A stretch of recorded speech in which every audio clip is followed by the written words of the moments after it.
What is up, guys? It's your boy, Thick Caucus, and today, or I should say on Tuesday, we have a huge day for Destiny 2.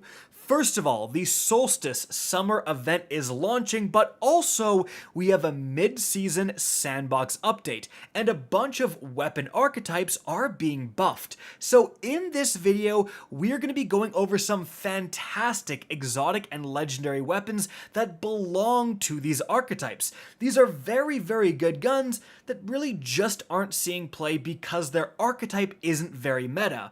Well, now that their archetypes are getting buffed, these are absolutely weapons that you should dig out of your vault or perhaps try to get and then try out once this update hits. So, first of all, we do have a bunch of airborne effectiveness changes. I'm just going to leave those on screen. We're not going to talk too much about these, but here they are if you want to know them.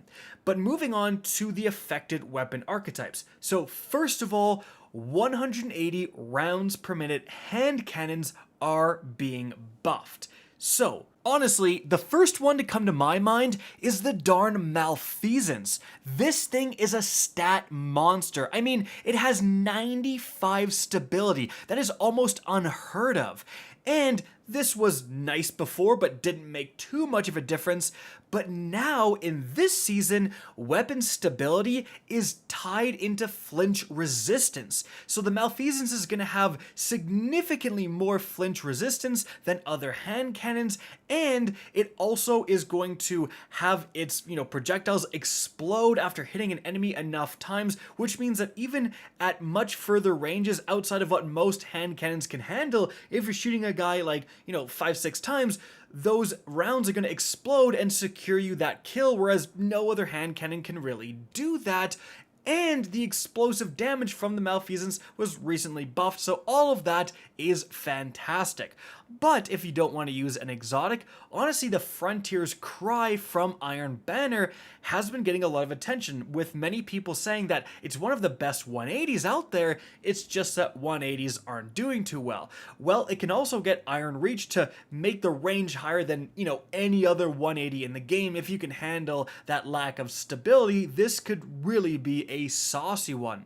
And another one I want to point out here is the Prosperity from the Deep Stone Crypt raid. This thing has, again, fantastic stats. It can also get the Reconstruction raid perk, which is definitely better for PvE, but if you're, running around with a sniper trying to pick off a lane and then you switch to your Prosperity and now it has 30 rounds in the magazine, which is very possible with Reconstruction, yeah, that's going to be pretty darn good. But again, it can get other perks and get like a Killing Wind and Rampage, and that's going to be phenomenal as well. But let's move on to the next weapon archetype getting buffed, and that is the Precision Frame 450 rounds per minute auto rifles. So, honestly, I would take a look at the Fire Fright. This is a brand new seasonal auto rifle of this archetype, and it's craftable. And as you can see right here, it can get some pretty saucy perks. I mean, put on Adept Air Assault or even Adept Fragile Focus in the first slot, and then in the second slot you can get Adagio for a huge damage increase, or even Elemental Capacitor for a bunch of stat increases depending on what element of subclass you're playing. Honestly, some pretty solid options here, and you guarantee your rolls because of course it is craftable. But moving on from there, another weapon of this archetype I'd be taking a look at is the BRAYTECH Werewolf. If you're around for the Halloween event, this had some pretty saucy rolls. I mean, I have it with Dynamic Sway Reduction and Eye of the Storm. I'm going to be lasering people, and this has a huge amount of range. But if you really want a lot of range, if you guys still have held on to the Shadow Price, especially the Adept version, this Nightfall weapon is a precision frame. I have the PvE roll here. I had to do some vault cleaning, but you can actually get, especially with the help of Adept range, right? You can get 100 range with the Shadow Price. And so you're going to be melting people from ranges they would never expect with this thing. So again, something to keep an eye on.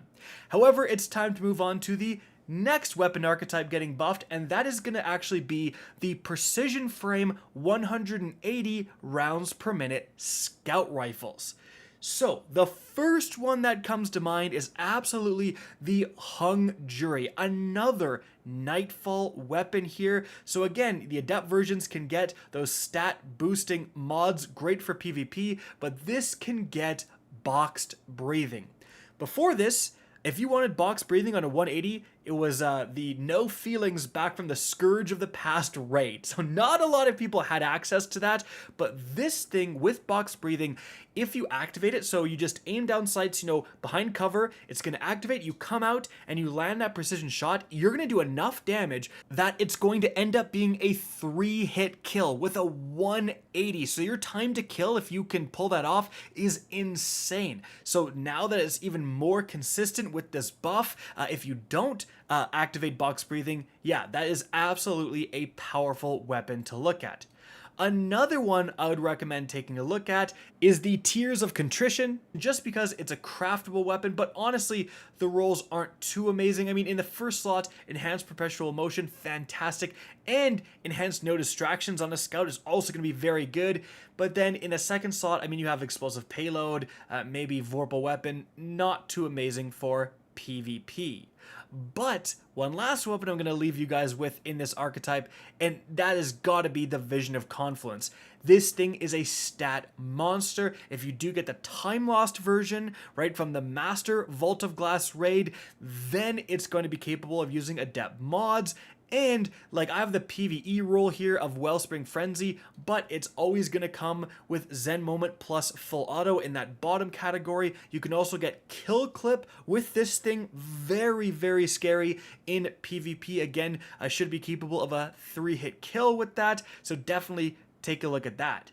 But then the next archetype is another scout rifle archetype. The high impact 150 rounds per minute scouts are also getting buffed. To be honest, guys, I deleted most of these vault clearing. However, the PERSES-D, one of the newer stasis scout rifles that I'm sure a lot of you guys have so many drops of this because it's a world drop weapon, this can actually get some saucy perks here. Perpetual Motion, Tunnel Vision, or even Rapid Hit in that first slot, combined with potentially Explosive Payload or even Headstone, could be pretty decent in PvP.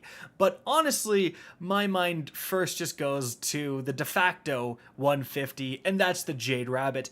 This thing has been good enough on its own to be parts of Destiny 2 metas. Like, I remember when the Jade Rabbit was unironically really, really good in the PvP meta, and it wasn't just at D2 launch with double primaries either. So, again, if its archetype is becoming a little bit more consistent, maybe the Jade Rabbit will get some benefits from that and start to be even better.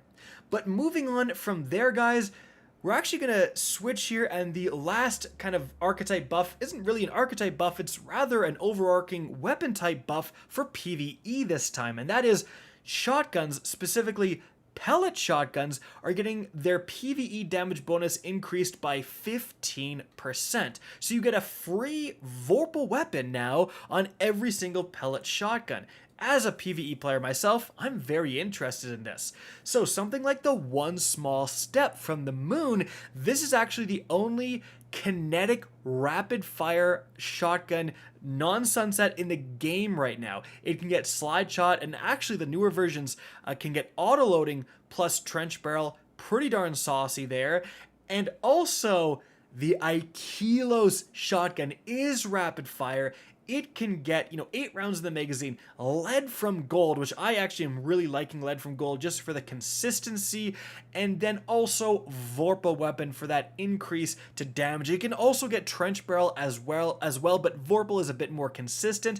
And then the icing on the cake is that this thing can make war mine cells. So honestly, I'm really interested in trying out the Aikilos a bit more. But even something like, and this is kind of one that you guys may have forgotten about, the DEICIDE way back in the day, and this is another rapid fire because rapid fires are going to be the highest DPS output of these pellet shotgun archetypes. Well, this thing can get 1-2 punch, and so can the moon shotgun, I believe, as well. So obviously, 1-2 punch has some pretty disgusting combinations with certain melees.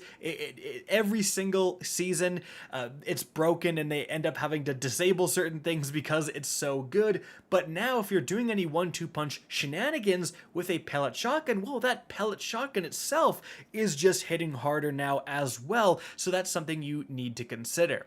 And so guys, that is it for the video. Hope you guys enjoyed, found this interesting, and if you did, please remember to help me out by simply rating and especially sharing this video. If you guys want to see more Destiny 2 content similar to this, don't be afraid to slap that subscribe button. If you want to get in touch with me and keep up to date with the latest channel activity, the best way is to follow me on Twitter at RickCacus. That is linked in the description down below. Again, I hope you enjoyed the video, and as always, have a good day.